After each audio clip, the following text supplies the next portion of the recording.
Work ചെയ്തുകൊണ്ട് പഠിച്ചതുകൊണ്ടാണ് എനിക്ക് ഇപ്പൊ ഇങ്ങനെ ഈ ഒരു റാങ്കിലേക്ക് എത്താൻ കഴിഞ്ഞത് എന്നാണ് എനിക്ക് തോന്നുന്നത്. കാരണം ഇപ്പൊ ലീവ് എടുത്തിട്ട് പഠിക്കുക അല്ലെങ്കിൽ റിസൈൻ ചെയ്ത് പഠിച്ചെങ്കിൽ എനിക്ക് കുറച്ചുകൂടി സമയമുണ്ടല്ലോ എന്നുള്ള ഒരു തോട്ട് ചിലപ്പോൾ എൻ്റെ ഉള്ളിൽ വന്നേക്കാം. അതായിരുന്നു എൻ്റെ ഒരു മെയിൻ ഫയർ.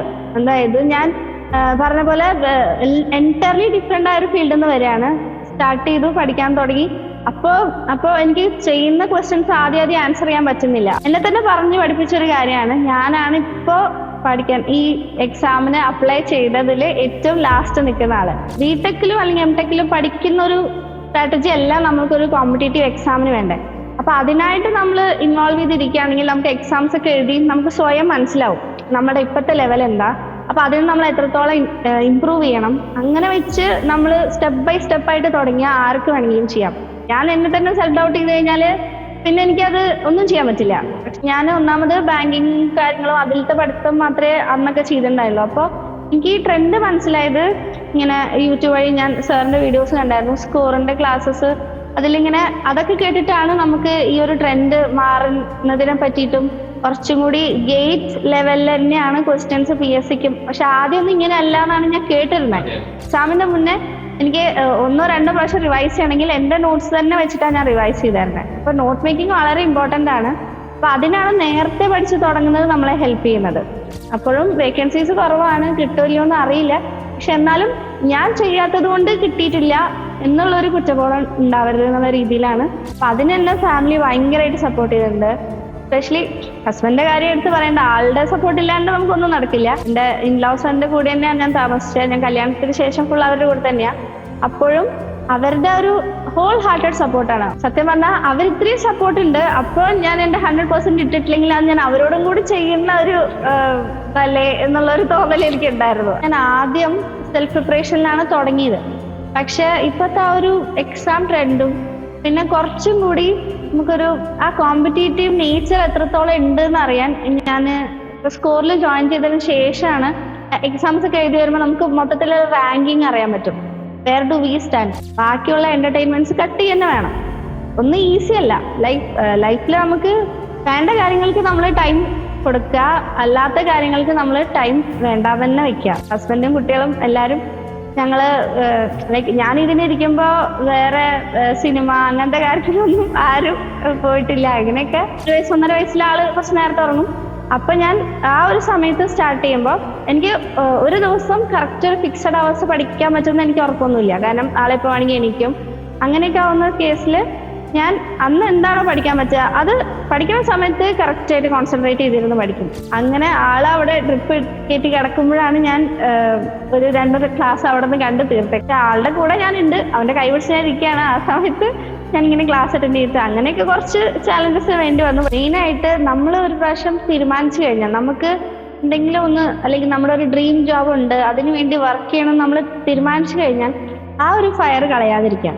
ബാക്കി എല്ലാം കാര്യങ്ങളും വിൽ ഫാൾ ഇൻ പ്ലേസ്. എല്ലാവർക്കും നമസ്കാരം.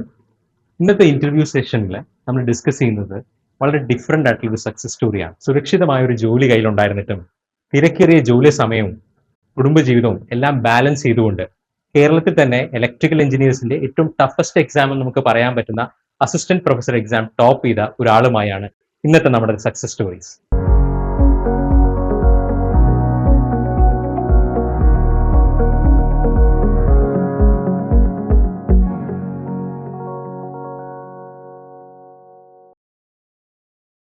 എല്ലാവർക്കും നമസ്കാരം. സക്സസ് സ്റ്റോറീസിൽ ഇന്ന് നമ്മളോടൊപ്പം ഉള്ളത് അമ്പിളിയാണ്. ഒരുപാട് കാരണങ്ങൾ കൊണ്ട് തന്നെ അമ്പിളിയുടെ ഈ നേട്ടങ്ങൾ വളരെ പ്രധാനപ്പെട്ടതും അതുപോലെ തന്നെ മറ്റുള്ളവരെ മോട്ടിവേറ്റ് ചെയ്യുന്നതുമാണ്.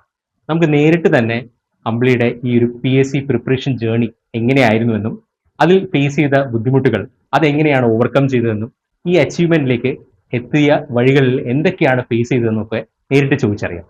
അമ്പിളി നമസ്കാരം. ആദ്യം തന്നെ അമ്പിളി ഒന്ന് ഇൻട്രൊഡ്യൂസ് ചെയ്യാവോ? അമ്പിളിയുടെ ബാക്ക്ഗ്രൗണ്ട്, എഡ്യൂക്കേഷൻ, അതുപോലെ തന്നെ സ്കൂൾ കാലഘട്ടം, കോളേജ്, എങ്ങനെയാണ് ഈ PSC ജേർണിലേക്ക് എത്തിയത്, ഇതെല്ലാം ഒന്ന് പറയാം. ഞാൻ സ്കൂള് കേന്ദ്ര വിദ്യാലയം മലപ്പുറമായിരുന്നു പഠിച്ചത്. ഫസ്റ്റ് സ്റ്റാൻഡേർഡ് മുതൽ 12th വരെ അവിടെ തന്നെയായിരുന്നു. പിന്നെ ഞാൻ ബിടെക് പഠിച്ചത് LBS college of engineering Kasaragod.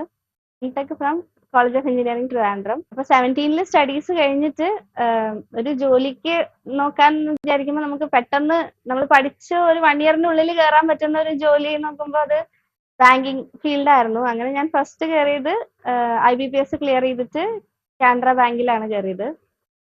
അവിടെ ഒരു 3 ഇയേഴ്സ് വർക്ക് ചെയ്തിട്ട് അതിന് ശേഷമാണ് പിന്നെ എനിക്ക് PWDയിലേക്ക് കിട്ടുന്നത്. PWDയിലെ സെക്കൻഡ് ഗ്രേഡ് ഓവർസിയർ ആയിട്ട് ഞാനൊരു 4 ഇയേഴ്സ് ഉണ്ടായിരുന്നു.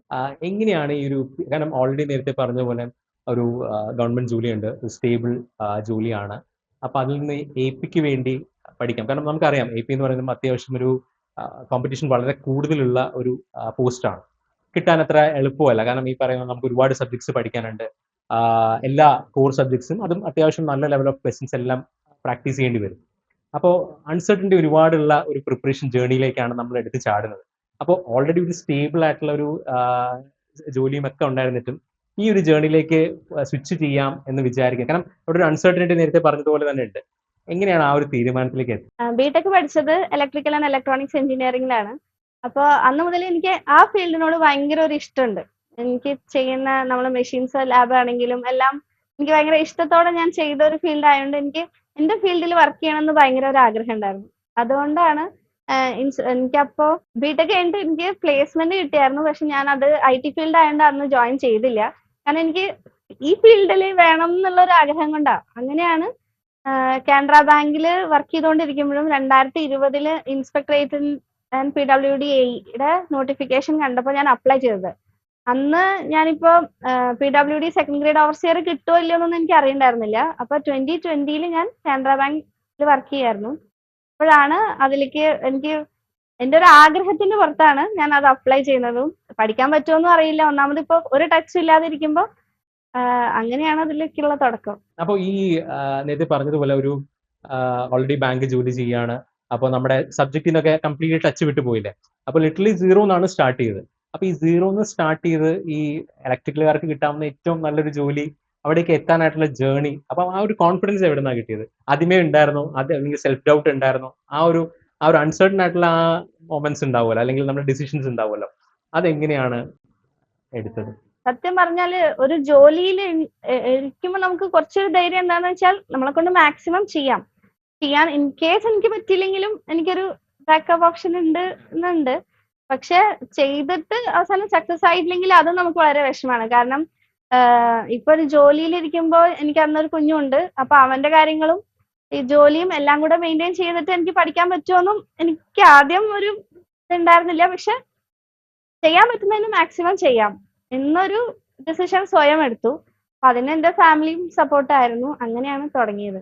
അല്ല, ആ ഒരു ഡിസിഷൻ എളുപ്പമായിരുന്നു? കാരണം പല കുട്ടികളും ചോദിക്കാറുള്ള കാര്യമാണ്. കാരണം ഞാൻ ജോലി രാജിവെച്ചിട്ട് പഠിക്കണോ, എന്നാൽ മാത്രമേ ഇത് കിട്ടുള്ളൂ, പിന്നെ അതുപോലെ തന്നെ ഞാൻ ഇപ്പൊ സബ്ജക്റ്റിലായിട്ടും ടച്ച് ഇല്ല, അപ്പൊ ഇനി ഒന്നേന്ന് സ്റ്റാർട്ട് ചെയ്തൊന്നും എന്നെ കൊണ്ട് പറ്റില്ല, അങ്ങനെയൊക്കെ പലതരത്തിലുള്ള സ്വയം തീരുമാനം എടുക്കുന്ന ആൾക്കാരാണ്. അവരോടൊക്കെ എന്താണ് അമ്പിളിക്ക് പറയുന്നത്? അമ്പിളിയുടെ ഒരു ജേർണിയിൽ എന്താണ് പറയുന്നത്? കാരണം ഇതിലൊക്കെ അമ്പിളി ഈ ഫേസസിലൂടെയൊക്കെ അമ്പിളി പോയിട്ടുണ്ട്. നേരത്തെ പറഞ്ഞ പോലെ 0 എന്നാണ് സ്റ്റാർട്ട് ചെയ്തത്. ഒരു ഫാമിലി, ഒരു കുഞ്ഞ്, പിന്നെ ഒരുപാട് ഉത്തരവാദിത്തങ്ങൾ, ജോലിയുടെ തന്നെ ഒരുപാട് ഉത്തരവാദിത്തങ്ങൾ. അപ്പൊ ഇതിൽ നിന്നൊക്കെ എങ്ങനെയാണ് ഒരാള് ഈ ഒരു എക്സാം പ്രിപ്പറേഷനിലേക്ക് വരാൻ സാധിക്കുക?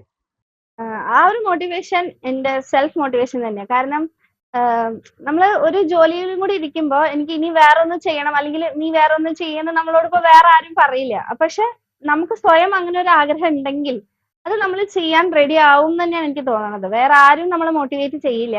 പക്ഷെ നമ്മൾ അതിന് 100% ഇടുന്ന ഒരു എഫേർട്ട് ഉണ്ടെങ്കിൽ അതിന് സപ്പോർട്ടും കൂടി നമുക്ക് ഫാമിലി കിട്ടും. അങ്ങനെ ഒരു സപ്പോർട്ട് ഉണ്ടെങ്കിൽ നമുക്കത് ചെയ്യാൻ പറ്റും എന്ന് തന്നെയാണ് എന്റെ ഒരു വിശ്വാസം.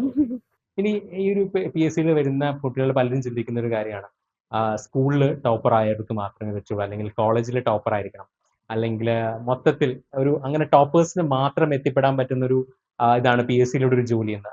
അമ്പിളിക്ക് എന്താ തോന്നുന്നത് അതിന്? അല്ല, ഞാൻ സ്കൂളിൽ ടോപ്പർ ഒന്നും ആയിരുന്നില്ല. ഞാനൊരു എബോവ് ആവറേജ് സ്റ്റുഡന്റ് ആയിരുന്നു. ബിടെക് കാലഘട്ടത്തിൽ എനിക്ക് കുറച്ചും കൂടി നന്നായിട്ട് ഞാൻ ചെയ്തായിരുന്നു. അവിടെ ഞാൻ കോളേജിൽ ഒരുവിധം നന്നായി പഠിക്കുന്ന ഒരു കുട്ടിയായിരുന്നു, കുഴപ്പമില്ല. പക്ഷെ നമ്മൾ ബിടെക്കിലും അല്ലെങ്കിൽ എംടെക്കിലും പഠിക്കുന്ന ഒരു സ്ട്രാറ്റജി അല്ല നമ്മൾക്കൊരു കോമ്പറ്റേറ്റീവ് എക്സാമിന് വേണ്ടേ. അപ്പൊ അതിനായിട്ട് നമ്മൾ ഇൻവോൾവ് ചെയ്തിരിക്കുകയാണെങ്കിൽ നമുക്ക് എക്സാംസ് ഒക്കെ എഴുതി നമുക്ക് സ്വയം മനസ്സിലാവും നമ്മുടെ ഇപ്പോഴത്തെ ലെവൽ എന്താ, അപ്പൊ അതിന് നമ്മൾ എത്രത്തോളം ഇമ്പ്രൂവ് ചെയ്യണം. അങ്ങനെ വെച്ച് നമ്മൾ സ്റ്റെപ്പ് ബൈ സ്റ്റെപ്പ് ആയിട്ട് തുടങ്ങിയാൽ ആർക്ക് വേണമെങ്കിലും ചെയ്യാം. അല്ലാണ്ട് നിങ്ങളിപ്പോ ഒരു തുടക്കത്തിൽ അല്ലെങ്കിൽ ബിടെക് കാലഘട്ടത്തിലേ ഹൈ സ്കോറിങ് ചെയ്തിട്ടുണ്ടെങ്കിലേ നിങ്ങൾക്ക് കോമ്പറ്റേറ്റീവ് എക്സാം ക്ലിയർ ചെയ്യാൻ പറ്റുള്ളൂ എന്നില്ല. പിന്നെ അങ്ങനെ ചെയ്തിട്ടുണ്ടെങ്കിലും ഇതില് നമുക്ക് എത്തിപ്പെടാൻ പറ്റണമെന്നില്ല. ഇല്ല. അപ്പോൾ പഠിക്കുമ്പോൾ നമ്മൾ സ്റ്റെപ്പ് ബൈ സ്റ്റെപ്പ് ആയിട്ട് നമ്മളുടെ മിസ്റ്റേക്സ് സ്വയം കണ്ടുപിടിച്ച് ഏതൊക്കെ ഫീൽഡാണോ നമ്മൾ വീക്ക് എന്ന് വെച്ചാൽ അതിൽ നിന്ന് നമ്മൾ ഓവർകം ചെയ്ത് വരിക. നേരത്തെ നമ്മൾ സംസാരിച്ചപ്പോഴും അമ്പിളി പറഞ്ഞിരുന്നു, അതായത് ഒരു സ്ലോ ലേണിംഗ്, അതായത് സ്ലോ പ്രോഗ്രസ് ആയിരുന്നു എന്ന്. അതൊന്ന് പറയാമോ, എങ്ങനെയായിരുന്നു അതിന്റെ ഒന്ന് ഇലാബറേറ്റ് ചെയ്ത് പറയുകയാണെങ്കിൽ കുട്ടികൾക്ക് അത്. അതായത് ഞാൻ തുടങ്ങുന്നത് ബാങ്കിലൊരു 3 വർഷം ഇപ്പൊ കയറിയിട്ട് 17 എംടെക് കഴിഞ്ഞ് ഞാൻ ബാങ്കിൽ കയറി. പിന്നെ കുഞ്ഞ് ജനിച്ചു. അതിനുശേഷം പിന്നെ 2020 കോൾ ഫോർ ചെയ്യുമ്പോഴാണ് ഞാൻ രണ്ടാമത് സ്റ്റാർട്ട് ചെയ്യുന്നത്. അപ്പൊ എന്റെ ലെവൽ ഭയങ്കര ലോ ആ. ഒന്നാമത് ഞാൻ അപ്പൊ ജസ്റ്റ് ഇങ്ങനെ ഒരു ഗൂഗിളിൽ ക്യൂസ് ഒക്കെ എടുത്ത് നോക്കി. ജസ്റ്റ് നമ്മുടെ ഓരോ സബ്ജക്റ്റിനെ ക്യൂസ് എടുത്ത് നോക്കുമ്പോൾ എനിക്ക് ഒരുവിധം ഒന്നിലും ആൻസറിങ് ചെയ്യാൻ അറിയുന്നില്ല. അപ്പൊ ഞാൻ എന്ത് ചെയ്തു എന്ന് വെച്ചാൽ 20 ഇപ്പൊ കോൾ ഫോറേ ചെയ്തിട്ടുള്ളൂ. എന്തായാലും ഒരു വർഷം എനിക്ക് കിട്ടും. 21 കഴിയും എക്സാം വിളിക്കാന്നുള്ള ഒരു ധാരണയിൽ റീസ്റ്റാർട്ട് ചെയ്തു. റീസ്റ്റാർട്ട് ചെയ്യുമ്പോൾ എനിക്ക് കുറച്ചുകൂടി കോൺഫിഡൻസ് ഉള്ള സബ്ജക്ട്, അതായത് ഞാൻ സ്ട്രോങ് ആയി ബിടെക് സമയത്ത് ഉണ്ടായിരുന്ന സബ്ജക്ട്സ് വെച്ച് തുടങ്ങി പഠിച്ചു. പിന്നെ അങ്ങനെ ബൈ സ്റ്റെപ്പ് ആയിട്ടാണ് കയറി വന്നത്. അപ്പോൾ ഞാനിപ്പോ ഒരു സബ്ജക്ട് പഠിച്ചിട്ട് അതിന്റെ ഒരു ക്യൂസ് ജസ്റ്റ് ഗൂഗിളില് ഫോർ യു ഇലക്ട്രിക്കൽസും ടെക്സ്റ്റ് ബുക്ക് അങ്ങനെ ഏതെങ്കിലുമൊക്കെ എടുത്ത് ചെയ്യുമ്പോഴും ആദ്യമൊന്നും എനിക്ക് അങ്ങനെ അറിയില്ലായിരുന്നു. പക്ഷെ പിന്നെ ചെയ്യുമ്പോൾ കുറച്ചും കൂടി എനിക്ക് ആൻസേഴ്സ് ചെയ്യാൻ പറ്റുന്നുണ്ട്. അങ്ങനെയാണ് എന്റെ ഒരു സ്റ്റാർട്ടിങ്. അപ്പൊ ആ സ്റ്റാർട്ടിങ് സമയത്ത് എല്ലാവർക്കും ഉണ്ടാവുന്നതാണ് ഫെയിലിയേഴ്സ്. നമ്മൾ നേരത്തെ പറഞ്ഞ പോലെ എക്സാം എഴുതുമ്പോൾ മാർക്ക് കുറവായിരിക്കും, പല ക്വസ്റ്റിന്റെ ആൻസർ അറിയില്ലായിരിക്കും, അതുപോലെ തന്നെ പല ക്വസ്റ്റിനും എന്ത് കോൺസെപ്റ്റിന്, അങ്ങനെ നമ്മൾ മൊത്തത്തിൽ ഒരു കൺഫ്യൂസ്ഡ് ആവും. അപ്പോഴൊക്കെ ഒരു സെൽഫ് ഡൗട്ട് തോന്നിയിരുന്നോ, ഇതെന്നെ കൊണ്ട് പറ്റുമോ എന്നുള്ളത്? അതെങ്ങനെ ഓവർകം ചെയ്തു? ഞാൻ ഇതേപോലെ നന്നായിട്ട് റെഫർ ചെയ്യും. ഇപ്പൊ നമുക്കൊരു കാര്യം അറിയില്ലെങ്കിൽ ഞാൻ അതിന് കുറച്ച് ടൈം എടുത്ത് തന്നെ അത് ക്ലിയർ ആക്കിയിട്ട് പോവാൻ ശ്രമിച്ചിരുന്നു. അങ്ങനെയാണ് ഞാൻ ഒരുവിധം എന്റെ ആ ഒരു സ്റ്റേജ് ഒക്കെ ഓവർകം ചെയ്തത്. കാരണം സെൽഫ് ഡൗട്ട് എനിക്ക് അവിടെ ചെയ്യാനുള്ളൊരു അങ്ങനെ ഒരു സാഹചര്യം ഇല്ല. ഞാൻ എന്നെ തന്നെ സെൽഫ് ഡൗട്ട് ചെയ്ത് കഴിഞ്ഞാല് പിന്നെ എനിക്കത് ഒന്നും ചെയ്യാൻ പറ്റില്ല. പക്ഷെ I have to keep myself going. നമ്മൾ നേരത്തെ പറഞ്ഞതുപോലെ ഒരു സ്ക്രാച്ചിൽ നിന്നാണ് സ്റ്റാർട്ട് ചെയ്തെന്ന് പറഞ്ഞു. ഇപ്പം ബാങ്കിന്റെ ഒരു ജോലി കഴിഞ്ഞിട്ട് സ്ക്രാച്ചിൽ നിന്ന് സ്റ്റാർട്ട് ചെയ്ത്. അപ്പോൾ നമുക്കറിയാവുന്ന ഇലക്ട്രിക്കലിന്റെ കോർ സബ്ജക്ട്സ് ഒക്കെ അത്യാവശ്യം വാസ്റ്റ് ആണ്. അത്യാവശ്യം നല്ല ലെവൽ ഓഫ് ക്വസ്റ്റ്യൻസ് വരാം. ഇപ്പൊ ടെക്നിക്കൽ എക്സാം ആകുമ്പോൾ തന്നെ നമുക്കറിയാം ഗേറ്റ് റിലേറ്റഡ് ആയിട്ട് ക്വസ്റ്റ്യൻസ് വരാം, എഞ്ചിനീയറിംഗ് സർവീസിന്റെ ക്വസ്റ്റ്യൻസ് വരാം, SSGയുടെ ക്വസ്റ്റ്യൻസ് വരാം. അപ്പൊ ഇതൊക്കെ ഒരു സീറോന്ന് സ്റ്റാർട്ട് ചെയ്യുന്ന ഒരാൾ, അതായത് ഒരു ഗ്യാപ്പിന് ശേഷം സീറോന്ന് സ്റ്റാർട്ട് ചെയ്യുന്ന ഒരാൾ എങ്ങനെയാണ് ഇതിനെ സ്റ്റെപ്പ് ബൈ സ്റ്റെപ്പ് ആയിട്ട് പഠിച്ച് തുടങ്ങേണ്ടത്? സിലബസ് വൈസ് ആണോ സ്റ്റാർട്ട് ചെയ്യേണ്ടത്? എങ്ങനെയാണ് ആ ഒരു പ്രോസസ്, എങ്ങനെയാണ് അമ്പിളി ഫോളോ ചെയ്ത് എങ്ങനെയാണെന്ന് പറയാം? ഞാൻ ആദ്യം സ്റ്റാർട്ട് ചെയ്യുമ്പോൾ എനിക്ക് കുറച്ചുകൂടി കംഫർട്ടബിൾ ആയ സബ്ജക്ട്സ് എടുത്തു. അതായത് നമ്മുടെ ഇലക്ട്രിക്കലിൽ തന്നെ ഉള്ളതിൽ കുറച്ചും കൂടി എനിക്ക് കംഫർട്ടബിൾ ആയ മെഷീൻസ്, കൺട്രോൾ സിസ്റ്റം, ഇതൊക്കെ വെച്ചിട്ടാണ് ഞാൻ ആദ്യം തുടങ്ങുന്നത്. അപ്പോൾ അതിൽ സ്റ്റെപ്പ് ബൈ സ്റ്റെപ്പ് ആയിട്ട് പഠിക്കാന്ന് വെച്ചാൽ ഞാൻ എക്സാമിന്റെ സിലബസ് നോക്കിയിട്ടില്ല. കാരണം അത് ലാസ്റ്റ് നമുക്ക് അല്ലേ കിട്ടുള്ളൂ, കൺഫർമേഷൻ സമയത്തേ നമുക്ക് കിട്ടുള്ളൂ. അപ്പോൾ ഞാൻ ഗേറ്റിന് വേണ്ടി പ്രിപ്പയർ ചെയ്തു. എംടെക് ജോയിൻ ചെയ്യാൻ വേണ്ടി ഗേറ്റിന് വേണ്ടി പ്രിപ്പയർ ചെയ്ത നോട്ട്സ് വെച്ചിട്ടാണ് ഞാൻ പതുക്കെ റീഡ് ചെയ്ത് തുടങ്ങിയത്. രണ്ടാമത് നോട്ട്സ് ഉണ്ടാക്കി തുടങ്ങിയത്. അപ്പൊ ഞാൻ ഇപ്പൊ 10 to 5 ബാങ്ക് ജോബാണ്. 10 to 5 എന്ന് വെച്ചാലും ചില ദിവസങ്ങൾ അത് 7 വരെ പോകും. കാരണം ബാങ്കിന്റെ ഒരു രീതി അങ്ങനെയാണ്. ചില ദിവസങ്ങളിൽ നമുക്ക് എന്തെങ്കിലും ഒരു മിസ്മാച്ച് ഉണ്ടെങ്കിൽ അത് കറക്റ്റ് ചെയ്തിട്ട് നമുക്ക് അവിടെ നിന്ന് ഇറങ്ങാൻ പറ്റുള്ളൂ. അത് ആർക്കായാലും നമ്മളെല്ലാവരും ഒരുമിച്ചാണ് ഇറങ്ങുക. അപ്പോ ആ ഒരു കേസിൽ ഞാൻ വീട്ടിലെത്തി കഴിഞ്ഞാൽ ഫസ്റ്റ് മോന്റെ കാര്യങ്ങളൊക്കെ നോക്കി ആള് ഉറങ്ങി കഴിഞ്ഞതിന് ശേഷമാണ് ഞാൻ പഠിക്കാൻ സ്റ്റാർട്ട് ചെയ്യാം. നന്ന കുഞ്ഞായിരുന്നപ്പോ ആ 1 വയസ്സ് 1.5 വയസ്സിലെ ആള് കുറച്ച് നേരത്തെ ഉറങ്ങും. അപ്പൊ ഞാൻ ആ ഒരു സമയത്ത് സ്റ്റാർട്ട് ചെയ്യുമ്പോൾ എനിക്ക് ഒരു ദിവസം കറക്റ്റ് ഒരു ഫിക്സഡ് അവേഴ്സ് പഠിക്കാൻ പറ്റുമെന്ന് എനിക്ക് ഉറപ്പൊന്നുമില്ല. കാരണം ആളെ എപ്പോ വേണമെങ്കിൽ എണീക്കും. അങ്ങനെയൊക്കെ ആവുന്ന കേസിൽ ഞാൻ അന്ന് എന്താണോ പഠിക്കാൻ പറ്റുക അത് പഠിക്കുന്ന സമയത്ത് കറക്റ്റ് ആയിട്ട് കോൺസെൻട്രേറ്റ് ചെയ്തിരുന്ന് പഠിക്കും. പിന്നെ അപ്പൊ ആളെണീച്ച് പിന്നെ കുറച്ച് കഴിഞ്ഞാൽ വീണ്ടും ഉറങ്ങി. അപ്പൊ എങ്ങനെയാന്ന് വെച്ചാ, അപ്പൊ ആദ്യത്തെ ദിവസങ്ങൾ ലൈക്ക് ആദ്യത്തെ വർഷങ്ങളിലൊക്കെ ആൾക്ക് ഈ 1.5 വയസ്സിന്റെ സമയത്തൊക്കെ ആള് രാത്രി വേഗം ഉറങ്ങും. അപ്പൊ ആ സമയത്ത് ഇരുന്ന് പഠിക്കും.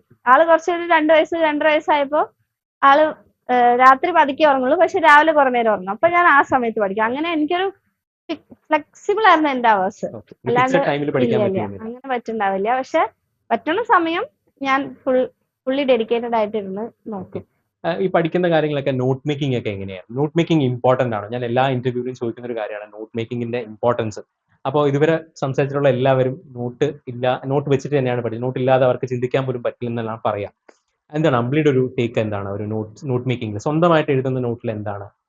എന്റെ ഒരു ഇതെന്ന് വെച്ചാൽ എനിക്ക് റിവിഷൻ ഇമ്പോർട്ടന്റ് ആയിരുന്നു. ഏതൊരു പരീക്ഷയ്ക്കും ഞാൻ ഒരു പ്രാവശ്യം പഠിച്ചിട്ട് പോയിട്ട് എനിക്ക് കാര്യമില്ല. ഞാൻ എത്രത്തോളം അത് റിവൈസ് ചെയ്യുന്നു അത്രത്തോളം ആ കൺസെപ്റ്റ്സ് എനിക്ക് ക്ലിയർ ആയിരിക്കും. അപ്പൊ അതിന് തന്നെ എന്റെ ഹാൻഡ് റിട്ടൺ നോട്ട്സ് ആണ് എന്നെ ഹെൽപ്പ് ചെയ്തിട്ടുള്ളത്. കാരണം ഞാൻ എഴുതിയ ഒരു നോട്ടാണെങ്കിൽ അത് പഠിക്കുന്ന സമയത്ത് തന്നെ നമുക്ക് കുറച്ചും കൂടി ഒരു ക്ലാരിറ്റിയിൽ നമ്മൾ എഴുതി എഴുതി എഴുതി പോകുന്നതാണ്. അപ്പൊ ആ ഒരു നോട്ട് വെച്ചിട്ട് പിന്നെ റിവൈസ് ചെയ്യാൻ എനിക്ക് ഈസിയാണ്. അപ്പൊ ഞാൻ എക്സാമിന്റെ മുന്നേ എനിക്ക് ഒന്നോ രണ്ടോ പ്രാവശ്യം റിവൈസ് ചെയ്യണമെങ്കിൽ എന്റെ നോട്ട്സ് തന്നെ വെച്ചിട്ടാണ് ഞാൻ റിവൈസ് ചെയ്തായിരുന്നത്. അപ്പൊ നോട്ട് മേക്കിംഗ് വളരെ ഇമ്പോർട്ടന്റ് ആണ്. അപ്പൊ അതിനാണ് നേരത്തെ പഠിച്ചു തുടങ്ങുന്നത് നമ്മളെ ഹെൽപ്പ് ചെയ്യുന്നത്. നമ്മളിപ്പോ ലാസ്റ്റ് 3 months വെച്ച് തുടങ്ങുമ്പോൾ നമുക്ക് അത്രത്തോളം നോട്ട്സ് പ്രിപ്പയർ ചെയ്ത് കീപ്പ് ചെയ്യാൻ ബുദ്ധിമുട്ടാണ്. അപ്പൊ അതുകൊണ്ടാണ് ഇപ്പൊ നേരത്തെ മുതൽ പഠിച്ചു തുടങ്ങിയാൽ നമുക്ക് ആ ഒരു സമയം നേരെ യൂസ് ചെയ്തിട്ട് പ്രോപ്പർ ആയിട്ട് നോട്ട്സ് കീപ്പ് ചെയ്യാം. എനിക്ക് നോട്ട്സ് ഉണ്ടെങ്കിലാണ് എന്റെ പഠിത്തം പ്രോപ്പർ ആയിട്ട് നടന്നിട്ടുള്ളൂ. നോട്ട്സ് പ്രിപ്പയർ ചെയ്യുന്നതിൽ എന്തെങ്കിലും ഒരു പ്രത്യേക പാറ്റേണോ അങ്ങനെ എന്തെങ്കിലും, അതായത് നോട്ട്സ് നമ്മളിപ്പോ ട്രിം ചെയ്യോ അല്ലെങ്കിൽ അതുപോലെ തന്നെ സബ്ജക്ട് വൈസ് നോട്ടാണോ, എങ്ങനെയായിരുന്നു ആ നോട്ട് പ്രിപ്പറേഷൻ ഒന്നുകൂടി ഒന്ന് ഡീറ്റെയിൽ ആയിട്ട് പറയാൻ പറ്റും?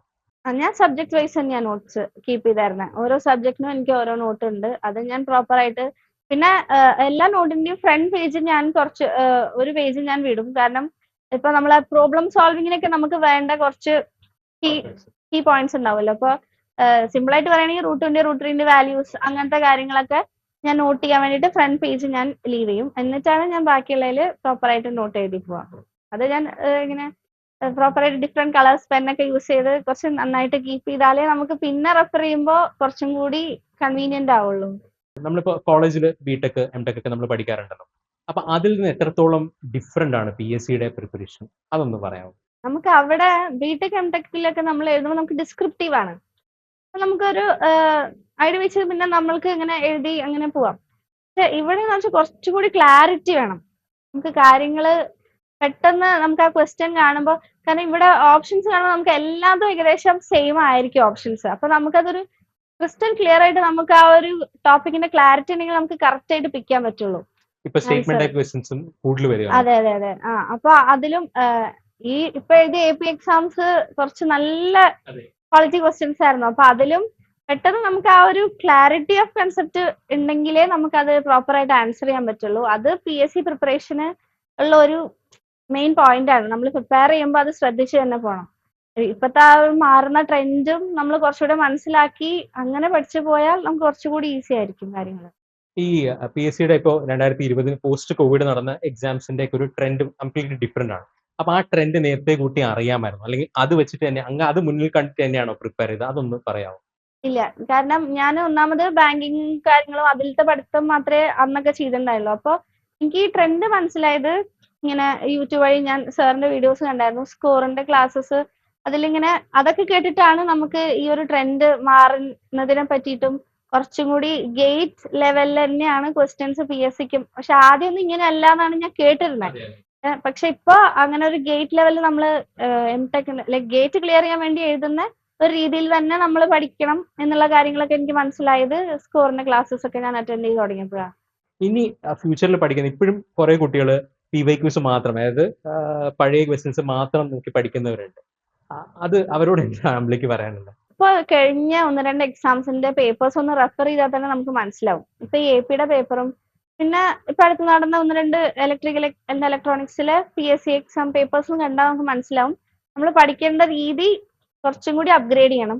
എന്നാലാ നമുക്ക് ചില ടോപ്പിക്സ് ഒക്കെ നമുക്ക് ബിടെക്കിന് മുഴുവനൊന്നും കവർ ചെയ്തിട്ടില്ല. ഇപ്പൊ ഞാൻ എടുത്തു പറയുകയാണെങ്കിൽ ഇപ്പൊ കൺട്രോൾ സിസ്റ്റത്തിൽ തന്നെ സെൻസിറ്റിവിറ്റിയുടെ ഒരു ഭാഗമൊന്നും നമുക്ക് കാര്യമായിട്ട് അത് ബിടെക്കിനില്ല. പക്ഷെ അത് PSCക്ക് അതൊരു മെയിൻ ടോപ്പിക് ആണ്. അപ്പൊ അത് പഠിക്കുമ്പോൾ നമ്മൾ ആ ഒരു ഭാഗം കൂടി ക്ലിയർ ആയിട്ട് പഠിച്ചിട്ട് പോകണം. അപ്പൊ അത് നമുക്ക് ആ ഒരു ഇപ്പത്തെ ട്രെൻഡ് നോക്കിയാൽ മനസ്സിലാവും. ഇപ്പൊ 1-2 കഴിഞ്ഞ എക്സാംസിന്റെ സിലബസ് ഒക്കെ എടുത്ത് നോക്കി ഒന്ന് പ്രിപ്പയർ ചെയ്യാൻ തുടങ്ങി കഴിഞ്ഞാൽ നമുക്ക് അത് ക്ലിയർ ആയിട്ട് പോവാം. അപ്പൊ അത് ഒരു ടൈം കൺസ്യൂമിംഗ് ആണ്. നമ്മൾ ഇത് നോക്കിയിട്ട് ട്രെൻഡ് നോക്കി ഇത്രയും ലെവലിൽ പഠിക്കാന്നൊക്കെ പറയുന്നത്. പല കുട്ടികളും പറയുന്ന ഒരു കാര്യം, അത്രയും ടൈം ഇൻവെസ്റ്റ് ചെയ്യാൻ പറ്റാറില്ല എന്നാണ്. ഇവിടെ എന്താണ് അമ്പിളിക്ക് പറയുന്നത്? കാരണം അമ്പിളി ഇത്രയും തിരക്കിന്റെ ഇടയിൽ ഈ ഇത്രയും കോമ്പറ്റീറ്റീവ് എക്സാം ക്ലിയർ ചെയ്ത ഒരാളാണ്. അപ്പൊ അമ്പിളിക്ക് ഒരു പുറത്ത് കാണുന്ന ഒരാൾക്ക് കൊണ്ട് ഇയാൾക്ക് മാത്രം എങ്ങനെയാണ് ഇത്രയും സമയം കിട്ടുക? ഇൻസ്പയർഡ് ഓഫ് ജോലിയുണ്ട്, ഫാമിലി ഉണ്ട്, കുഞ്ഞുണ്ട്. അപ്പൊ എങ്ങനെയാണ് ഈ ടൈം എങ്ങനെയാണ് സ്ക്യൂസ് ചെയ്തെടുത്തത്? അത് മെയിൻ ആയിട്ട് നമ്മുടെ ഇമ്പോർട്ടന്റ് കാര്യങ്ങൾക്ക് നമ്മൾ ടൈം പ്രയോറിറ്റൈസ് ചെയ്യാം. എവിടെയാണ് നമ്മൾക്ക് ടൈം കൂടുതൽ വേണ്ടേന്ന് വെച്ചാൽ അവിടെ മാത്രം ഇൻവെസ്റ്റ് ചെയ്യുക. ബാക്കിയുള്ള എന്റർടൈൻമെന്റ്സ് കട്ട് തന്നെ വേണം. ഒന്നും ഈസി അല്ല.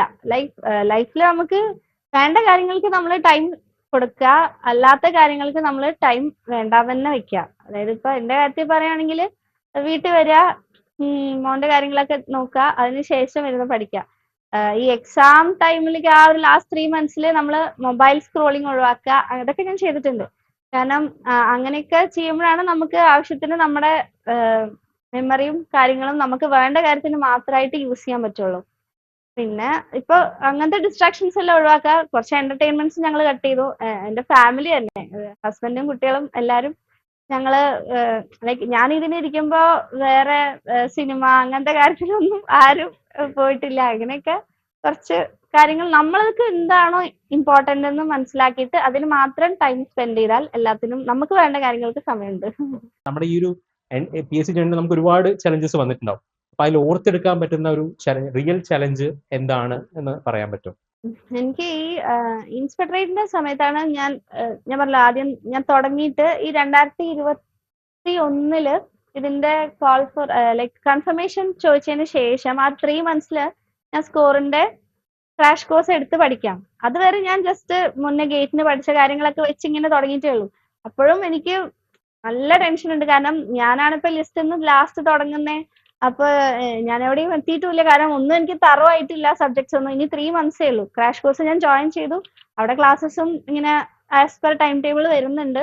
അപ്പൊ ഏതെങ്കിലും ഒരു ടൈം ടേബിൾ കറക്റ്റ് ആയിട്ട് എനിക്ക് ഫോളോ ചെയ്യാൻ പറ്റിയിട്ടില്ലെങ്കിൽ ഞാൻ അതും ലാഗ് ആവും. അപ്പൊ ആ ഒരു സമയത്ത് എന്റെ മോന് വയ്യാണ്ടായി. മോന് വയ്യാണ്ടായിട്ട് ഞങ്ങൾക്ക് ഒരു ഹോസ്പിറ്റലൈസേഷൻ വേണ്ടി വന്നു. ആ സമയത്ത് ഹസ്ബൻഡും ഇവിടെ ഇല്ല, ആൾക്കും വേറൊരു കാര്യത്തിൽ ടൈഡപ്പ് ആയിരുന്നു.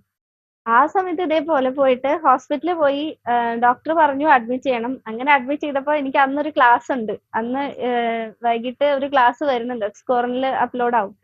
അപ്പൊ അങ്ങനെ മോന് വയ്യാണ്ട് ഞാനും അവനും കൂടെ ഹോസ്പിറ്റലിൽ ഇരുന്ന്, അമ്മയുണ്ട് കൂടെ. അങ്ങനെ ആളവിടെ ഡ്രിപ്പ് കയറ്റി കിടക്കുമ്പോഴാണ് ഞാൻ ഒരു 2 ക്ലാസ് അവിടെ നിന്ന് കണ്ടു തീർത്തത്. കാരണം ഇത് നിർത്താനും എനിക്ക് ക്ലാസ് വേണ്ടാന്ന് വെച്ച് കഴിഞ്ഞാൽ എന്റെ അത്രയും സമയം എനിക്ക് പിന്നെ കണ്ടെത്താനും ബുദ്ധിമുട്ടാണ്. പക്ഷെ ആളുടെ കൂടെ ഞാൻ ഉണ്ട്, അവന്റെ കൈ പിടിച്ച് ഞാൻ ഇരിക്കുകയാണ്. ആ സമയത്ത് ഞാൻ ഇങ്ങനെ ക്ലാസ് അറ്റൻഡ് ചെയ്തിട്ട് അങ്ങനെയൊക്കെ കുറച്ച് ചാലഞ്ചസ് വേണ്ടി വന്നു. പക്ഷെ അതെല്ലാം ഫ്രൂട്ട്ഫുൾ ആവും. നമ്മൾ സിൻസിയർ ആയിട്ട് നമുക്ക് വേണ്ട കാര്യങ്ങൾ ചെയ്തു കഴിഞ്ഞാൽ എന്തായാലും അതിനൊരു റിസൾട്ട് നമുക്ക് കിട്ടും.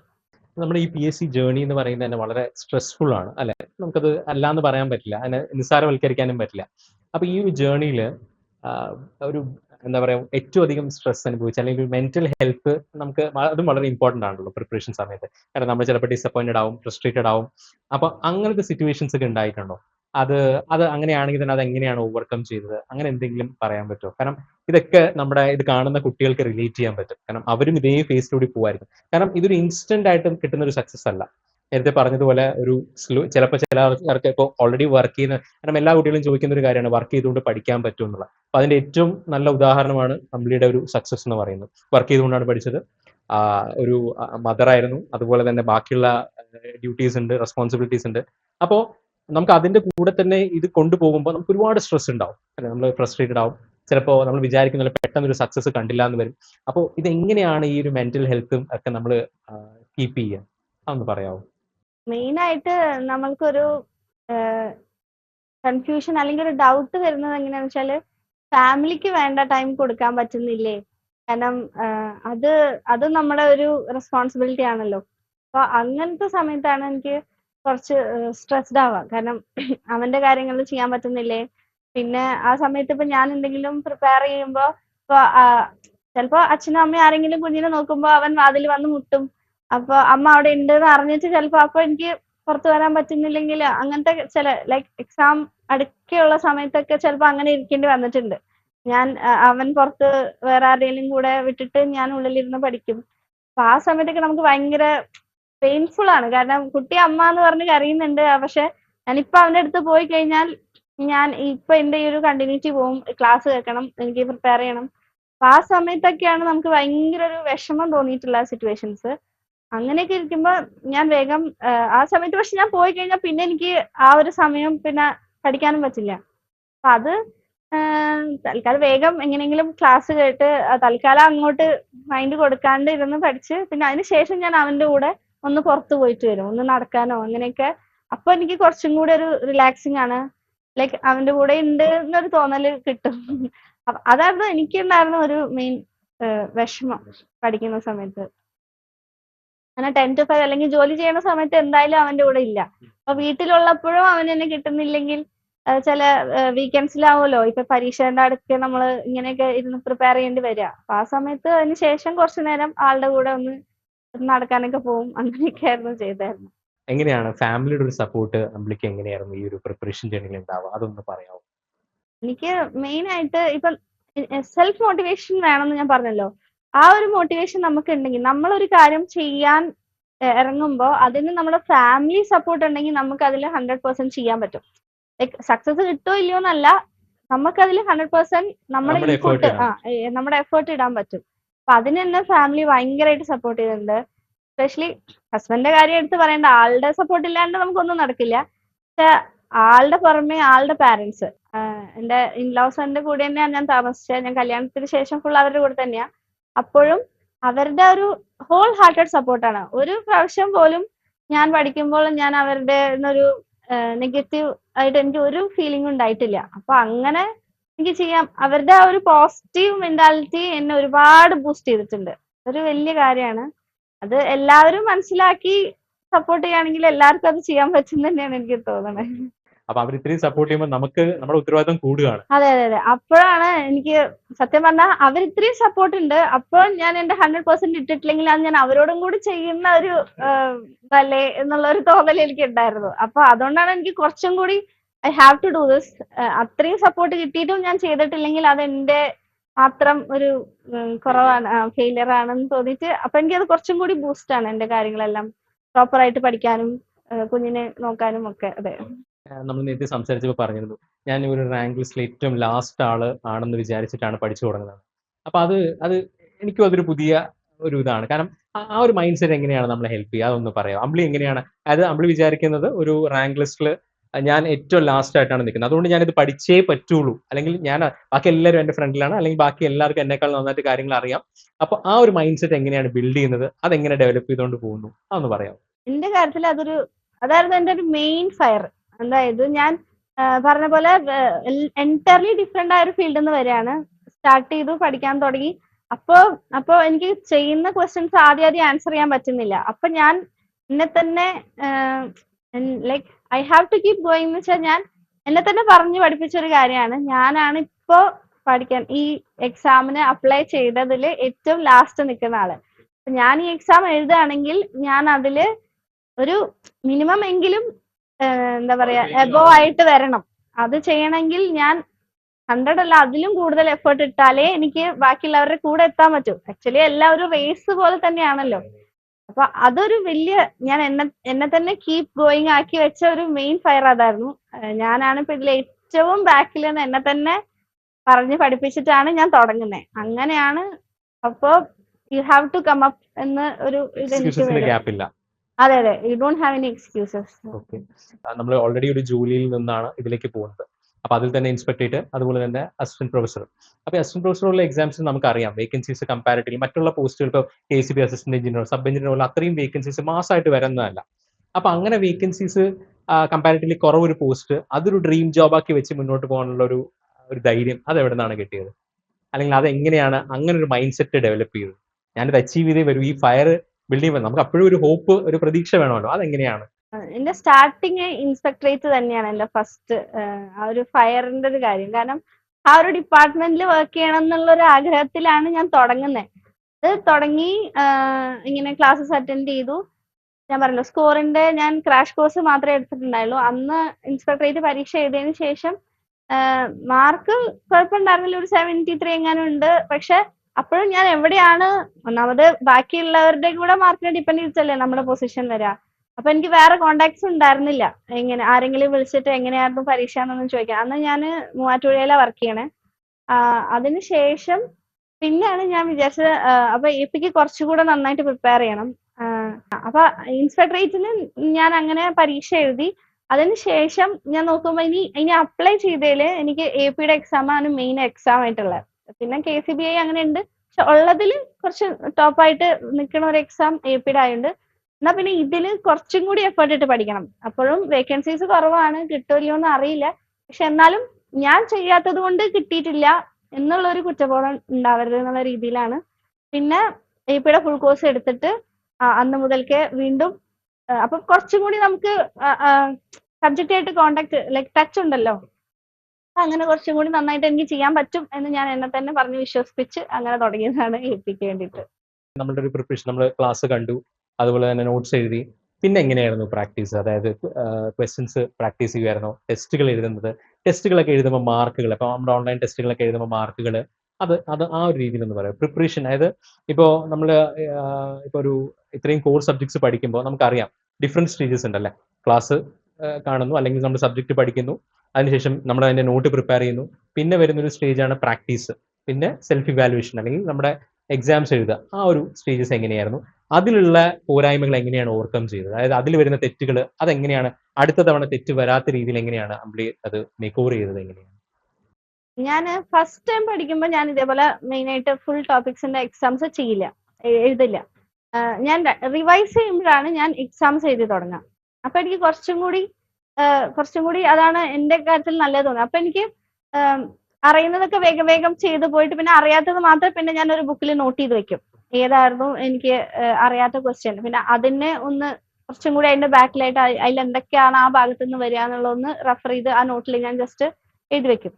അതിനുശേഷം പിന്നെ ഈ ഫൈനൽ മോക്ക് ടെസ്റ്റുകൾ വരുമല്ലോ, അത് ഞാൻ ലാസ്റ്റ് മന്ത് 3 മാസം നമുക്ക് കൺഫർമേഷൻ കൊടുത്തതിന് ശേഷം 3 മാസം കഴിഞ്ഞാൽ ലാസ്റ്റ് മന്തിലാണ് ഞാൻ ഫൈനൽ മോക്ക് ടെസ്റ്റ് എഴുതുള്ളൂ. അവിടെ ഞാൻ ഫോളോ ചെയ്ത ഒരു കാര്യം, ഞാൻ ഒരു OMR ഷീറ്റ് പ്രിന്റ് എടുത്ത് വെക്കും. കാരണം ഒന്നാമത് ഓഫ്ലൈൻ ആയിട്ട് നമ്മൾ പരീക്ഷ എഴുതാൻ പോണേ. അപ്പൊ ഓൺലൈൻ ആയിട്ട് നമ്മൾ ചെയ്യുന്ന എക്സാമിൽ നമ്മൾ ജസ്റ്റ് കുത്തി ഇങ്ങനെ പോയാൽ മതിയല്ലോ. പക്ഷെ നമുക്ക് ടൈം എത്രത്തോളം വേണ്ടി വരും നമുക്ക് ക്ലിയർ ആവില്ല. അപ്പൊ അതുകൊണ്ട് ഞാൻ ജസ്റ്റ് ഒരു OMR ഷീറ്റ് എടുത്ത് ലാസ്റ്റ് 3 എക്സാംസിനെങ്കിലും എന്തായാലും ഞാൻ അത് OMRലും കൂടെ ഒന്ന് കറുപ്പിച്ച് പോകും. കാരണം അതിന് ആ ഒരു ക്വസ്റ്റ്യൻ ഇതല്ലേ, ഓപ്ഷൻ ഇതല്ലേ നോക്കാൻ കുറച്ച് സമയം മതിയെങ്കിലും അവിടെ നമുക്ക് ഒരു ടൈം വേണമല്ലോ. അപ്പൊ അതുകൊണ്ട് അതും കൂടെ മെയിൻറ്റെയിൻ ചെയ്ത് ഞാൻ ടൈം ഒന്നും കൂടി, അങ്ങനെയാണ് ഞാൻ ടൈം മാനേജ്മെന്റ് കുറച്ചും കൂടി കറക്റ്റ് ആക്കി പോയത്. അപ്പം അത്രയും പ്രാക്ടീസ് എഫേർട്ട് എടുത്തിരുന്നു ഇതിന്റെ ബാക്കിൽ, അതിനൊക്കെ സമയം കണ്ടെത്തിയിരുന്നു അല്ലേ? അപ്പൊ അതെല്ലാം അവസാനം നമ്മളുടെ ഒരു എക്സാം ഡേ മൈൻഡ് സെറ്റ്, അതായത് എക്സാം ഡേ മാത്രമല്ല, എക്സാമിന് ഒരാഴ്ച മുമ്പും എക്സാമിന്റെ തലേന്നും എക്സാമിന്, അത് എങ്ങനെയായിരുന്നു ആ ഒരു മൈൻഡ് സെറ്റ് എങ്ങനെയായിരുന്നു? സത്യം പറഞ്ഞാൽ എക്സാമിന്റെ തലേന്ന് സാറിന്റെ ഒരു വീഡിയോ ഞാൻ എക്സ്പെക്ട് ചെയ്തിരിക്കും. കാരണം അത് എന്നെ സംബന്ധിച്ചോളം ആസ് എ സ്റ്റുഡന്റ് അല്ലെങ്കിൽ ഒരു എക്സാമിന് പോണതിന്റെ തലേന്ന് ഒരു ഭയങ്കര കാമിങ് ആണ് എനിക്ക്. അങ്ങനെ സാർ ഒരു പോസിറ്റീവ് വൈബാണ് ആ ഒരു വീഡിയോ തരുമ്പോൾ. നമ്മൾ പഠിച്ചത് നമുക്ക് അന്ന് വരെ നമ്മൾ പഠിച്ചത് ഇനഫ് ആണോ എന്നൊരു ഭയങ്കര സ്ട്രെസ്ഫുൾ സിറ്റുവേഷൻ ആണല്ലോ, നാളെയാണ് പരീക്ഷ. സാർ പറയും ലൈക്ക് നിങ്ങൾ ഇതുവരെ പഠിച്ചത് ഈസ് ഇനഫ്, ഇനി അത് നമ്മൾ പ്രോപ്പർ ആയിട്ട് എഴുതുക എന്നുള്ളതാണ് ഇമ്പോർട്ടന്റ് എന്നൊക്കെ പറഞ്ഞ് അത് കേൾക്കുമ്പോൾ നമുക്ക് ഭയങ്കര ഒരു എന്താ പറയാ, ഭയങ്കര ഒരു കംഫർട്ടാണ്. പിന്നെ ഞാൻ അന്ന് വൈകിട്ട് ഇതേപോലെ വേഗം ഉറങ്ങും. അന്നൊന്നും ഞാൻ പിന്നെ അങ്ങനെ ഇരുന്ന് ബുക്ക് പഠിക്കുക അങ്ങനെയൊന്നും ചെയ്യില്ല. ജസ്റ്റ് ലാസ്റ്റ് മൊമെന്റിൽ റെഫർ ചെയ്യാൻ എന്തെങ്കിലും എഴുതി വെച്ചിട്ടുണ്ടെങ്കിൽ നമ്മളുടെ ചെറിയ ഇക്വേഷൻസ്, വാല്യൂസ്, പെട്ടെന്ന് ഇക്വേഷൻസ് സോൾവ് ചെയ്യാൻ വേണ്ടിയിട്ടുള്ള എന്തെങ്കിലും പോയിന്റ്സ് എഴുതി വെച്ചിട്ടുണ്ടെങ്കിൽ അത് മാത്രമേ ഞാൻ നെക്സ്റ്റ് ഡേ രാവിലെ എണീച്ചാൽ നോക്കുള്ളൂ. പിന്നെ താങ്ക്ഫുള്ളി എന്റെ എക്സാം സെന്റേഴ്സ് ഒക്കെ വീടിന്റെ തൊട്ടടുത്ത് തന്നെയാണ് ഉണ്ടാവുക. അപ്പോൾ പിന്നെ രാവിലെ പോകുന്നു, അവിടെ ആരെങ്കിലും പരിചയമുള്ള ആൾക്കാരുണ്ടെങ്കിൽ സംസാരിക്കുന്നു. പിന്നെ ഞാൻ ബുക്ക് അങ്ങനെ പഠിക്കില്ല, പിന്നെ ഞാൻ കാമായിട്ടിരിക്കും. പിന്നെ പരീക്ഷ എഴുതുമ്പോഴാണ് എനിക്ക് പേപ്പറും ഈ സബ്ജക്റ്റുമായിട്ട്, അപ്പൊ ഞാൻ ഒന്ന് കുറച്ച് ഡീപ് ബ്രത്ത് എടുത്ത് പേപ്പർ തുടങ്ങും. പിന്നെ അങ്ങനെ ആ ഒരു ഫ്ലോയിൽ അങ്ങ് എഴുതി വരികയാണ്. നേരത്തെ വീഡിയോയിലൊക്കെ നമ്മൾ പറയാറുണ്ട് ഒരു 3 റൗണ്ട് സ്ട്രാറ്റജി. അത് അത് അത് എങ്ങനെയായിരുന്നു ഒരു ക്വസ്റ്റ്യൻ പേപ്പറിന്റെ അപ്രോച്ച്? അതായത് നമുക്ക് അറിയാം, നമുക്കൊരു 100 ക്വസ്റ്റിന് ചിലപ്പോൾ നമുക്ക് 90 അറിയായിരിക്കും. പക്ഷെ എല്ലാവരുടെയും പ്രശ്നം നമുക്ക് 90 കറക്റ്റായിട്ട് അറ്റംപ്റ്റ് ചെയ്യാൻ പറ്റാത്തതാണ്. പല കാരണങ്ങളുണ്ട്, സമയം അല്ലെങ്കിൽ ഓപ്ഷൻ കറക്റ്റായിട്ട് വായിക്കാത്തത്. എങ്ങനെയാ അമ്പിളി അത് ഓവർകം ചെയ്തെങ്കിൽ? സാറിന്റെ ആ 3 റൗണ്ട് സ്ട്രാറ്റജി എന്നെ ഒരുപാട് ഹെൽപ്പ് ചെയ്തിട്ടുണ്ട്. ഞാൻ ആദ്യം പണ്ടൊക്കെ ഞാൻ എഴുതുന്ന സമയത്ത് ഒരു പ്രാവശ്യം ക്വസ്റ്റ്യൻ പേപ്പർ വായിക്കും, അപ്പൊ എഴുതും, പിന്നെ ഒരു പ്രാവശ്യം കൂടിയേ നോക്കുള്ളൂ. പക്ഷെ ഈ 3 ടൈംസിൽ വരുമ്പോൾ എന്താണെന്ന് വെച്ചാൽ ഫസ്റ്റ് റൗണ്ടിൽ നമുക്ക് കിട്ടാത്ത ക്വസ്റ്റ്യൻസ് ചിലപ്പോൾ നമ്മുടെ മൈൻഡിൽ എവിടെയെങ്കിലും സ്റ്റക്ക് ആയിട്ടുണ്ടാവും. അപ്പൊ അത് നമ്മൾ രണ്ടാമത് എഴുതുമ്പോൾ നമുക്ക് അത് കുറച്ചും കൂടി ഫാസ്റ്റ് ആയിട്ട് എഴുതി പോകാൻ പറ്റും. പിന്നെ അപ്പോഴും കിട്ടാത്തത് അപ്പോഴും അതിൽ ഒരുപാട് ടൈം അപ്പൊ തന്നെ സ്പെൻഡ് ചെയ്യേണ്ട കാര്യമില്ല. പിന്നെ അറിയുന്ന എഴുതി പോയിട്ട് വീണ്ടും ഒരു പ്രാവശ്യം കൂടി വരുമ്പോൾ കുറച്ചും കൂടി നമ്മുടെ അറ്റംപ്റ്റ് കൂട്ടാൻ പറ്റിയിട്ടുണ്ട്. ആ ഒരു സ്ട്രാറ്റജി യൂസ് ചെയ്യുമ്പോൾ നമ്പർ ഓഫ് അറ്റംപ്റ്റ്സ് കൂട്ടാൻ ഒരുപാട് സഹായിച്ചിട്ടുണ്ട്. ഇപ്പൊ അമ്പിളിയുടെ ഒരു അഭിപ്രായത്തിൽ നമുക്ക് വർക്ക് ചെയ്തുകൊണ്ട് പഠിക്കാൻ പറ്റുമോ, അല്ലെങ്കിൽ ചില ആൾക്കാർ ലീവ് എടുത്ത് അല്ലെങ്കിൽ റിസൈൻ ചെയ്ത് പഠിച്ചാലേ ഇത് നടക്കുള്ളൂ എന്ന് ചിന്തിക്കുന്നവരുണ്ട്. അമ്പിളിയുടെ ഒരു ടേക്ക് ഇതിൽ എന്താണ്? എന്റെ ഒരു പോയിന്റ് ഓഫ് വ്യൂവിൽ എനിക്ക് തോന്നുന്നു വർക്ക് ചെയ്തുകൊണ്ട് പഠിച്ചതുകൊണ്ടാണ് എനിക്ക് ഇപ്പൊ ഇങ്ങനെ ഈ ഒരു റാങ്കിലേക്ക് എത്താൻ കഴിഞ്ഞത് എന്നാണ് എനിക്ക് തോന്നുന്നത്. കാരണം ഇപ്പൊ ലീവ് എടുത്തിട്ട് പഠിക്കുക അല്ലെങ്കിൽ റിസൈൻ ചെയ്ത് പഠിച്ചെങ്കിൽ എനിക്ക് കുറച്ചും കൂടി സമയമുണ്ടല്ലോ എന്നുള്ള ഒരു തോട്ട് ചിലപ്പോൾ എന്റെ ഉള്ളിൽ വന്നേക്കാം. ഇവിടെ എനിക്ക് അങ്ങനെ ഇല്ല. എനിക്ക് 10 to 5 ജോബ് ഉണ്ട്, അതിനുശേഷം വീട്ടിലെ കാര്യങ്ങളുണ്ട്. അപ്പൊ എനിക്ക് കിട്ടുന്ന സമയം ഞാൻ പഠിച്ചേ പറ്റൂ. ആ ഒരു സമയം ഞാൻ അവിടെ വേസ്റ്റ് ചെയ്ത് കളഞ്ഞാൽ അല്ലെങ്കിൽ വേറെ എന്തെങ്കിലും ലെഷർ ആക്ടിവിറ്റീസിലേക്ക് മാറ്റി വെച്ചാൽ പിന്നെ ആ ഒരു സമയം കഴിഞ്ഞു. പിന്നെ എൻ്റെ കയ്യിൽ ആ സമയമില്ല. പിന്നെ അടുത്ത ദിവസം 10 to 5 ജോബ്, വീട്ടിലെ കാര്യങ്ങൾ എല്ലാം കഴിഞ്ഞ്. അപ്പോൾ ജോലി ചെയ്തുകൊണ്ട് പഠിച്ചത് കൊണ്ടായിരിക്കാം എനിക്ക് ഈ ഒരു അഡ്വാൻറ്റേജ് അല്ലെങ്കിൽ ഈ ഒരു റാങ്കിലേക്ക് എത്താൻ പറ്റിയത് തോന്നുന്നു. കാരണം അവിടെ എനിക്കൊരു പോസ്റ്റ്പോൺ ചെയ്യാൻ ഒരു കാര്യമില്ല. ഇന്ന് എനിക്ക് വയ്യ, ഇന്ന് എനിക്ക് പഠിക്കാൻ വയ്യ എന്ന് ഞാൻ പറഞ്ഞാൽ പിന്നെ ആ ഒരു സമയം എനിക്ക് പിന്നെ കിട്ടില്ല. അപ്പൊ അതുകൊണ്ട് അങ്ങനെ ഒരു ഉള്ള സമയം നഷ്ടപ്പെടുത്താതെ പഠിക്കാൻ എനിക്ക് പറ്റിയെന്ന് തോന്നുന്നു, ജോലിയുടെ കൂടെ പഠിച്ചതുകൊണ്ട്. അപ്പൊ അത് എനിക്കൊരു അങ്ങനെ ഒരു അഡ്വാൻറ്റേജ് കിട്ടിയെന്നാണ് ഞാൻ വിശ്വസിക്കുന്നത്. നമ്മൾ ഈ കോമ്പറ്റേറ്റീവ് എക്സാംസിന് വേണ്ടി ഇപ്പോൾ പ്രിപ്പയർ ചെയ്യുമ്പോൾ ഒരു കോച്ചിങ് ആവശ്യമാണ്, അതല്ലെങ്കിൽ നമുക്ക് സെൽഫ് പ്രിപ്പറേഷൻ തന്നെ ചെയ്യാമോ? അത് അങ്ങനെ ചെയ്യുകയാണെങ്കിൽ നമ്മൾ എന്തൊക്കെയാണ് ശ്രദ്ധിക്കേണ്ടത്, അതൊന്ന് പറയാം. എന്റെ ഒരു കേസിൽ ഞാൻ ആദ്യം സെൽഫ് പ്രിപ്പറേഷനിലാണ് തുടങ്ങിയത്. പക്ഷെ ഇപ്പോഴത്തെ ആ ഒരു എക്സാം ട്രെൻഡും പിന്നെ കുറച്ചും കൂടി നമുക്കൊരു ആ കോമ്പറ്റേറ്റീവ് നേച്ചർ എത്രത്തോളം ഉണ്ട് എന്ന് അറിയാൻ ഞാൻ ഇപ്പൊ സ്കോറിൽ ജോയിൻ ചെയ്തതിന് ശേഷമാണ് എക്സാംസ് ഒക്കെ എഴുതി വരുമ്പോൾ നമുക്ക് മൊത്തത്തിലുള്ള റാങ്കിങ് അറിയാൻ പറ്റും. Where do we stand. അതിപ്പോ നമ്മൾ ഒറ്റയ്ക്ക് പഠിക്കുമ്പോൾ നമുക്ക് അത്രത്തോളം നമുക്ക് അറിയില്ല. കാരണം എത്ര ആൾക്കാർ പഠിക്കുന്നുണ്ട്, എങ്ങനെയൊക്കെയാ പഠിക്കണേ എന്നുള്ളതൊന്നും നമുക്ക് അത്രയ്ക്ക് അങ്ങോട്ട് ഫെമിലിയർ ആവില്ല. അപ്പൊ ആ ഒരു പെർസെന്റൈൽ നമുക്ക് കാണുമ്പോൾ ആ മൊത്തത്തിൽ അല്ലെങ്കിൽ ഈ ഒരു കോഴ്സ് സബ്സ്ക്രൈബ് ചെയ്ത എല്ലാ ആൾക്കാരിലും നമ്മൾ എവിടെയാ നിൽക്കണേന്ന് അറിയും. അപ്പൊ അത് എന്നെ കുറച്ചുകൂടി മോട്ടിവേറ്റ് ചെയ്തിട്ടുണ്ട്. കാരണം ഞാൻ ഇപ്പൊ 60% അപ്പൊ അത് പോരാ, ഞാൻ പഠിച്ചത് പോരാ എന്നുള്ളതിലേക്ക് കുറച്ചുകൂടി ബൂസ്റ്റിംഗ് കിട്ടാൻ എനിക്ക് ഈ ക്ലാസ്സസ് സഹായിച്ചിട്ടുണ്ട്, ഇങ്ങനെ എക്സാംസ് എഴുതണത്. പിന്നെ ഒരു കാര്യം എന്ന് പറഞ്ഞാൽ എന്നെ സംബന്ധിച്ചിടത്തോളം എനിക്ക് ഫിക്സഡ് ടൈം വെച്ചിട്ട് എല്ലാ ദിവസവും പ്രിപ്പയർ ചെയ്യാൻ പറ്റാത്തതുകൊണ്ട് റെക്കോർഡഡ് ക്ലാസ്സസ് കിട്ടുമ്പോൾ ഞാൻ എപ്പോഴാണോ കൺവീനിയൻസ് വെച്ചാൽ അപ്പൊ കണ്ടാൽ മതി. അതുകൊണ്ട് ഇങ്ങനെ ഓൺലൈൻ ക്ലാസ്സസ് ആ ഒരു രീതിയിലും കൂടി സഹായിച്ചിട്ടുണ്ട്. ഇതില്ലാതെ പറ്റുമോ? കോച്ചിങ് ഇല്ലാണ്ട് പറ്റുമോ?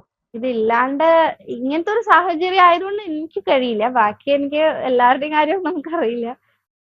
ഇങ്ങനെ ഒരു ലൈക്ക് വർക്കും ഫാമിലി ടൈമും എല്ലാം കൂടെ മാനേജ് ചെയ്യാൻ എന്നെ ഈ ഓൺലൈൻ ക്ലാസ് ഒരുപാട് സഹായിച്ചിട്ടുണ്ട്. ഈ അച്ചീവ്മെന്റ് ഒക്കെ ആഗ്രഹിക്കുന്ന ഒരുപാട് കുട്ടികളുണ്ട്. അതായത് ഒരു ഡ്രീം ജോബിലേക്ക് എത്തിപ്പെടണം, അല്ലെങ്കിൽ നമ്മളിപ്പോൾ എത്തി നിൽക്കുന്ന തന്നെ ഒരു അല്ലെങ്കിൽ ഇലക്ട്രിക്കൽ കഴിഞ്ഞ ഒരു ഉദ്യോഗാർത്ഥിയെ സംബന്ധിച്ചിടത്തോളം ഡ്രീം ജോബ് തന്നെയാണ്. അപ്പോൾ ഈ അച്ചീവ്മെന്റ് ഒക്കെ വേണമെന്ന് ആഗ്രഹിക്കുന്ന ഒരുപാട് കുട്ടികളുണ്ട്. അവരോട് അമ്പിളിക്ക് എന്താണ് ഒരു മെസ്സേജ് കൊടുക്കാനുള്ളത്? കാരണം അമ്പിളി ഈ എല്ലാ ഹാർഡ്ഷിപ്സിലൂടെയും, അതായത് ഒരു വർക്കിംഗ് ആയിരുന്നു, ഒരു അമ്മയാണ്, അപ്പോൾ അതുപോലെ തന്നെ മറ്റ് റെസ്പോൺസിബിലിറ്റീസ് ഉണ്ട്. അപ്പോൾ ഒരുപാട് കാര്യങ്ങൾ ഒരുമിച്ച് കൊണ്ടുപോയാൽ മാത്രമേ അമ്പിളിക്ക് ഈ പഠനം അല്ലെങ്കിൽ PSCക്ക് വേണ്ടി പഠിക്കാൻ പറ്റുള്ളൂ. അപ്പൊ എന്തൊക്കെയാണ് അല്ലെങ്കിൽ എന്തൊക്കെ ഓവർകം ചെയ്താണെന്ന് അമ്പിളി ഇപ്പൊ പറഞ്ഞു. അപ്പോൾ ആ ഒരു ബാക്ക്ഗ്രൗണ്ട് ഉള്ള കുട്ടികൾക്ക് എന്ത് മെസ്സേജ് ആണ് അമ്പിളിക്ക് കൊടുക്കാനുള്ളത്? അതായത് ഒരു 1-2 സെന്റൻസിൽ പറയുകയാണെങ്കിൽ എന്താണ് അമ്പിളിക്ക് അവർക്ക്, അതായത് ഈ ജോലിക്ക് വേണ്ടിയും അല്ലെങ്കിൽ ഇങ്ങനെ ഒരു സ്വപ്നം കണ്ട് നടക്കുന്ന കുട്ടികൾക്ക് വേണ്ടി എന്താണ് അമ്പിളിക്ക് പറയാൻ?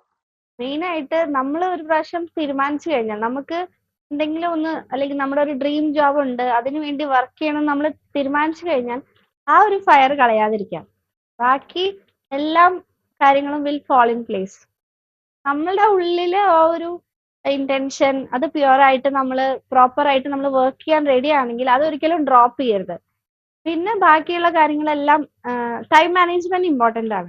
നമ്മുടെ ഫാമിലിക്കാണെങ്കിലും കുഞ്ഞിനാണെങ്കിലും എല്ലാവർക്കും വേണ്ട ഇമ്പോർട്ടൻസും ടൈമും കൊടുത്ത് തന്നെ നമുക്ക് പഠിക്കാൻ പറ്റും. പക്ഷെ ബാക്കിയുള്ള ലെഷർ അങ്ങനത്തെ കാര്യങ്ങൾ കുറച്ച് കട്ട് ചെയ്താൽ മതി.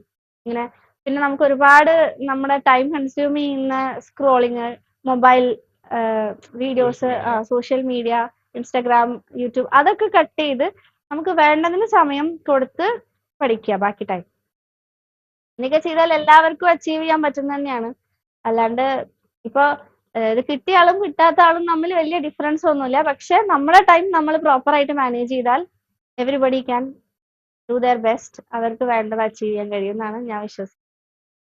അമ്പിളിയുമായി ഇത്രയും നേരം സംസാരിക്കുമ്പോൾ നമുക്ക് ഒരു കാര്യം വ്യക്തമാണ്: അധ്വാനിക്കാൻ ഒരു മനസ്സുണ്ടെങ്കിൽ ഒരു പ്രതിസന്ധികളും നമ്മുടെ ലക്ഷ്യത്തിന്റെ വഴിയിൽ കുറുകെ നിൽക്കില്ല എന്നുള്ളത്. ഒപ്പം നമ്മുടെ പരിശ്രമം എന്തൊക്കെയാണ് നമുക്ക് സാധിച്ചു തരുന്നത് എന്നുള്ളതിന്റെ ഉത്തമ ഉദാഹരണവുമാണ് അമ്പിളിയുടെ ഈ PSC ജേണി. കേട്ടിരുന്നതിന് നന്ദി. Thank U.